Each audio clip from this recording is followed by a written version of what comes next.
大嫂无意间发现小叔子竟和一个男人抱在一起，她本想将此事告诉丈夫，可话到嘴边却又不好意思开口。随后她一个人坐在院子里，开始担心起小叔子的婚事。可她不知道那个男人其实是女儿身，原来那个男人名叫玉石。数月前，梁父因得罪朱秉金服毒自尽，临终前他叮嘱玉石带着信物到北方寻找石家后人，为暗中查明父亲被害真相。玉石女扮男装潜入石家，怎料却在日渐接触中与无痕发生了感情。这天，玉石看到无痕很是落寞悲伤，便拿了一坛酒来找他谈心，想好好开导他，让他不要再在一段不可能的感情里扮演一个苦情的角色，这样不值得。他能文能武，家世好，性格好，应该拥有一个真正属于自己的人。无痕看着面前这个这么懂他、心疼他的人，竟然一时情难自禁吻上了玉石。玉石下意识的挣扎，可无痕却死死抱着他不松手。没想到这一幕恰巧被路过的花儿看到了，于是便发生了开头的一幕。数日之后，奥龙堡接到了一个消息，朱秉金想要在他们的私言上做文章。无痕为人处事八面玲珑，无忌安排他赶紧去处理此事。玉石也想去帮忙，可无痕怕有危险，不让他去。谁知玉石竟然偷偷换上女装跟出去了。无痕刚赶到码头，就看到朱秉金已经带着大批官兵来了，想要转移所有的盐已经来不及了。无痕只能命人将盐都扔进水里。很快，朱秉金就带人来围住了码头，打着奉行检查的名头要搜奥龙堡的船。无痕自知阻拦不了，只能让开。可万万没想到的是，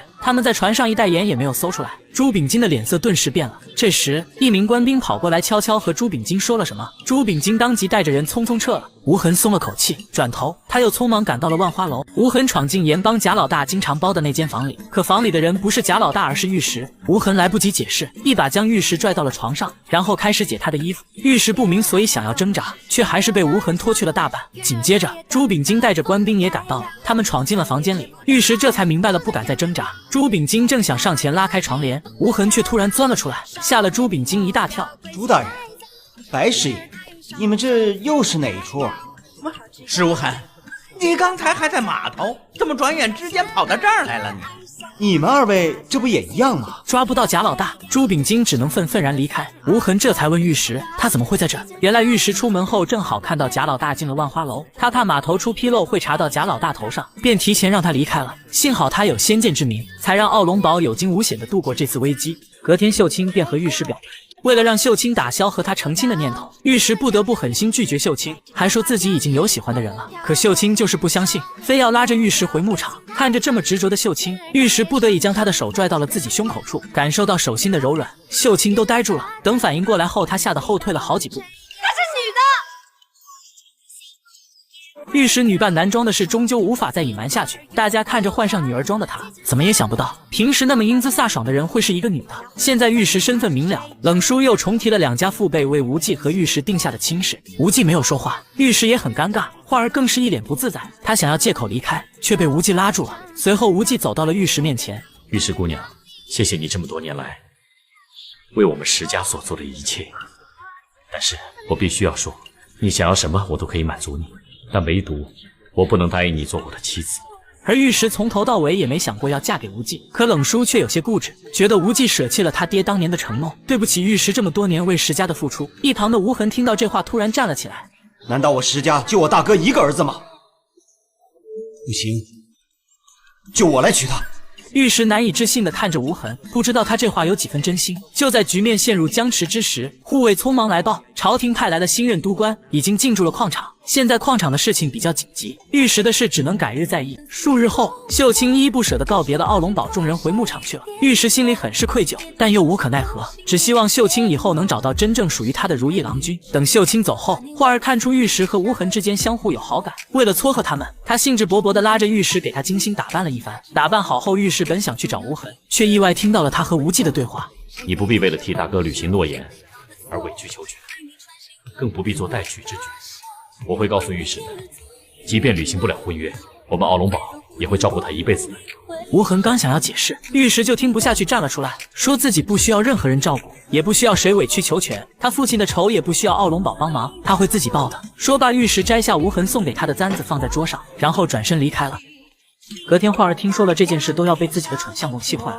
同在一个屋檐下，他怎么就是看不出来呢？殊不知此时御史因为生气，独自跑到朱秉金的府上，想要杀了他给父亲报仇。可朱秉金的护卫众多，御史单枪匹马的，哪里打得过他们？一眨眼的功夫，朱秉金就被护送着逃跑了，而御史被众多护卫围攻，一时竟难以脱身。幸好这时无痕闯了进来，开出一条路来到御史旁边，随后撒出一包不知是什么东西的粉拦住护卫，带着御史离开了。虽然两人逃了出来，但无痕不小心受了伤，御史流着泪给他包扎，心中懊悔不已。他不应该那么任性，不管不顾就跑去报仇，害得无痕受了伤。无痕也明白御史在介意什么。我早就跟你说过，你父亲的仇，我们石家一定会替你报。为什么还要去冒这个风险？你留在奥龙堡，当初不也只是这一个要求吗？难不成现在有别的想法了？我没有，没有，就是因为没人要娶你，便心生怨恨，负气出走，拼死相搏。我就是想知道，你这心里怨的是大哥不娶你，还是我？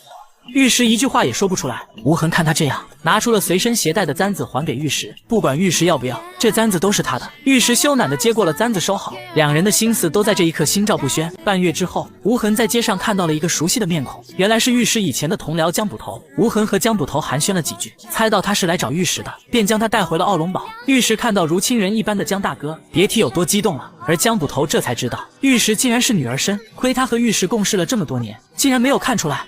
随后御史为让无痕主动提出娶她为妻，便让江大哥假扮她的男友。江大哥得知原委后答应了御史。随后花儿摆了一桌宴席为江大哥接风洗尘，御史趁机向大家表明了他和江大哥的关系。无痕的脸顿时黑如锅底，他表面上说着恭喜的话，行为却暴露了内心的不满。江大哥作为工具人很是尴尬，但也只能硬着头皮继续演戏。接下来的几天，只要碰到无痕，御史便假装和江大哥很恩爱的样子，差点把无痕气得吐血。为了分开他们，无痕去找了花儿，让花儿把御史安排在离江大哥最远的院子里去住。花儿明白无痕的心思，自然答应。随后花儿便找到御史跟他说换院子的事，可御史却不同意。这事儿啊，就不用麻烦你操心了。我住这儿挺好的呀，离江大哥也近，平常好作伴了。御史都这么说了，花儿也不能强求。第二天，花儿刚踏入议事厅就察觉到大事不妙，他想要溜，却被无忌叫住。无戒是不是又是你放走的？他不就是去了趟扬州，至于你们这么紧张吗？花儿不知道的是，那扬州府起码有1半多的地盘是慕容复的。慕容复和奥龙堡向来不对付，万一被他们发现无戒，又得惹麻烦了。花儿觉得他们太过大惊小怪了。无忌训斥完花儿，就轮到无痕教训御史了。御史被指责也不甘示弱，反过来回对无痕：你有什么话不能正大光明的跟我说，在背后给人使绊，算什么好汉呀你？谁背后使绊？梁御史，你少血口喷人！那是谁让我搬出龙源的？你少用那套来对付我，你自己不会说吗？你让大嫂来说。算什么堂堂男子汉？你什么你？你还愣着干嘛？还不追过去解释解释？解释什么呀？解释！我不去。平时这么沉稳的一个人，发起脾气来还挺吓人的。无痕嘴上说着不去解释，可没一会就去城门口等着御史回来。可过了大半天还不见御史的身影，无痕着急了，赶紧亲自出去找人。悄悄跟着他的花儿还以为他能坚持多久呢，结果半天不到就忍不住了。而御史和无痕闹了别扭后，带着江大哥出去散心了，哪想半路遇到了一伙运东西的人。江大哥仔细想了想，觉得不对劲，那些人看起来不像是做生意的，倒像是混军饷的兵油子。御史也觉得有蹊跷。江大哥突然想起来一件事，据说当初朱秉金离任江台时，当地的粮仓全部给腾空出来了，继任的那个官儿急得差点没上吊。据说啊，朝廷上有人把这个事儿给压下来了，后来这事儿才没有张扬出去。御史猜测朱秉金又开始倒卖官粮了。为了查清楚这件事，两人悄悄跟上了运粮食的队伍。到了一处小镇后，那些人在此歇脚。御史和江大哥也找了家店休息，谁知竟是家黑店。他们在饭菜里面下了迷药，等两人晕倒后，他们进来搜罗钱财，幸好无痕及时赶到，将黑店的老板和店小二都给打晕了。看御史没事，他终于放下心来。第二天，等御史醒来，看到院子里的无痕，还奇怪他怎么会在这儿。我要不来，你们今日就得穿着内衣在大街上行走了。御史看到被绑着的两人，瞬间明白了，他怒火中烧的上前狠狠教训了两人一顿，然后让他们自己去衙门自首。没一会后，那黑店老板带着捕快回来了。江大哥掏出自己的令牌证明了身份，那些捕快没再为难他，让他和御史离开了。可无痕却被拦了下来。御史和江大哥跟着车辙印一路来到了一处粮仓里，御史让江大哥在外等候，他独自一人进去查探。就在他差点被人发现时，赶来的无痕拽了他一把，两人躲在暗处，看到有富商拿着大笔银子来买粮食，还提到了朱大人。玉石猜的果然没错，无痕本想回去好好筹谋将朱秉金一网打尽，谁知竟然有人发现了他们。无痕拉着玉石想要杀出去，可奈何对方人多势众，眼看着无痕有危险，玉石想也不想的就扑上去替他挡下了一刀。幸好江大哥听到动静赶来支援，三人这才逃了出去。朱秉金得知粮仓被袭，大发雷霆，现在官家的粮仓已经被他倒卖一空，得尽快想办法填补上，要不然被抓一个现行，他有9个脑袋都不够砍的。此时玉石和无痕和好如初，江大哥反而变成了一个电灯泡。